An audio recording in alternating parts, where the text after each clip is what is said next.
Okay. So earlier in the week, I did a live around focusing on the what rather than the not.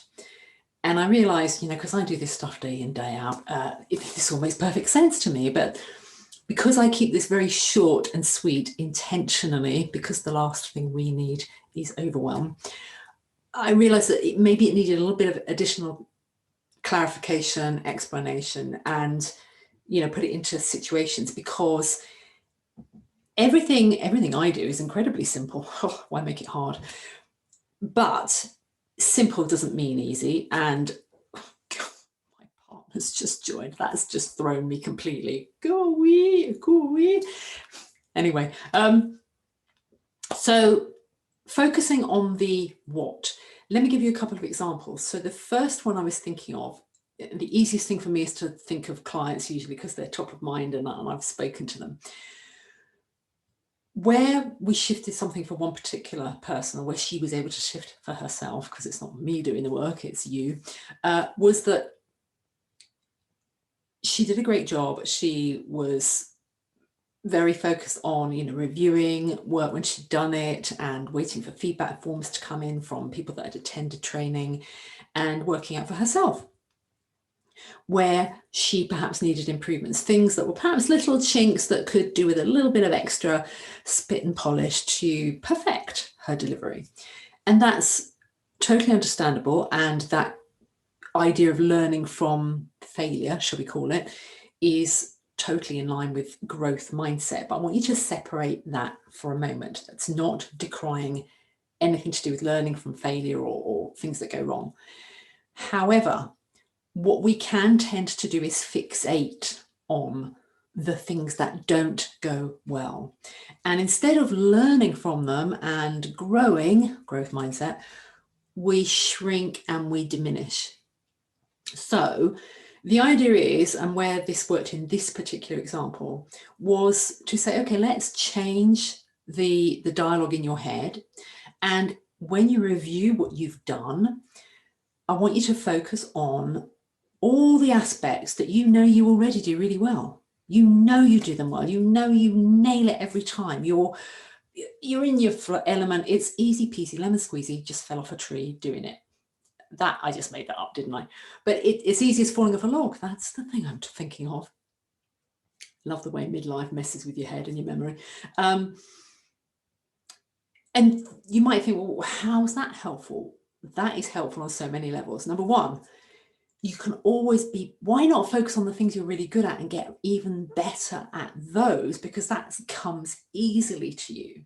So that can actually breathe new life and new enthusiasm and new expansion of the you-ness of what you do for others and for you, so that it becomes even more fluid, even more enjoyable.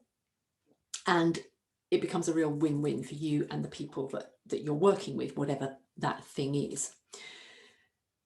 How it also helps is that it focuses the attention of your mind on things that lift you up, that make you feel good, that align, if you like, with who you are. And that feeds the reticular activation system in your mind that says, oh, she likes this. Right, let's look for more examples. So you get better at what you already do. And the thing is, if you get better at the things you're already good at, there's a kind of like an overflow that means you probably get better at the things you weren't so good at, but you paid attention to the things you were. So if I think of an example where I used to be a swimmer competitively, it wasn't in my interests to focus on, oh, here's the part of the stroke that you really don't do well. Let's really focus on that thing you're not doing well. It was better,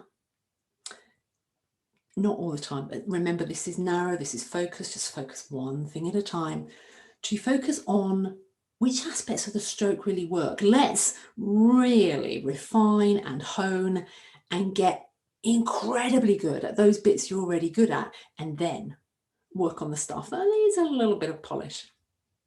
So that's one example.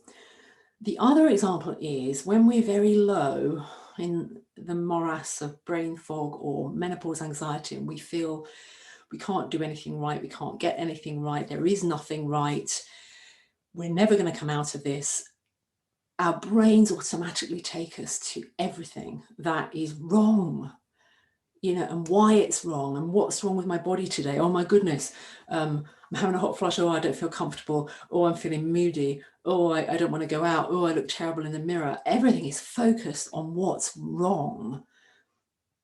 We'll come back to wrong another day because there's no right or wrong. We know that.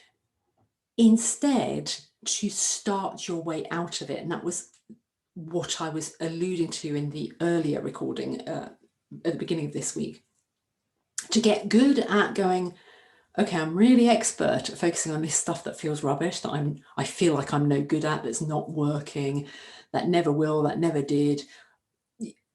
Good at that, so good at it that we can tell the story of it and reconnect with all the horror and the discomfort and the angst that goes with it every single time we relive it in our heads or we tell another person. Instead, to begin with, it's hard. It's like looking for something like where is the good stuff? Where is it?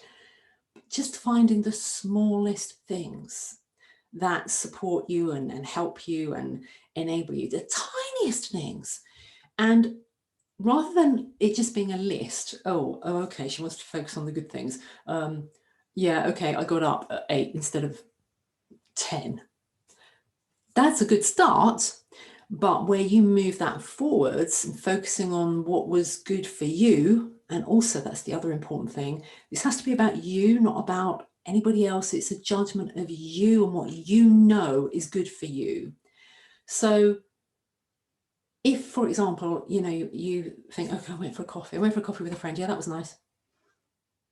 And you leave it at that. That's like you just described it like it was an item on a shopping list.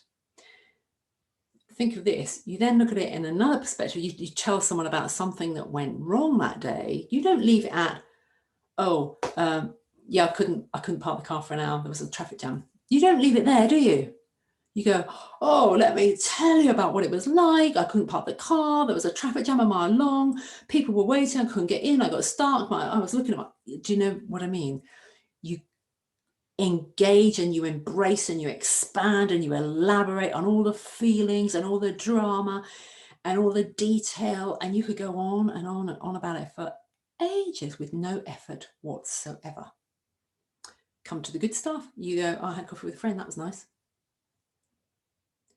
So what I'm saying is, when you focus on the what instead of the not, you shift the emphasis of what you're really good at, which is explaining exactly how that was with inglorious technicolor and brilliant sound surround, but relate that to what felt good. So it starts feeling like effort, but you clearly have the skill because you use it in relation to the not.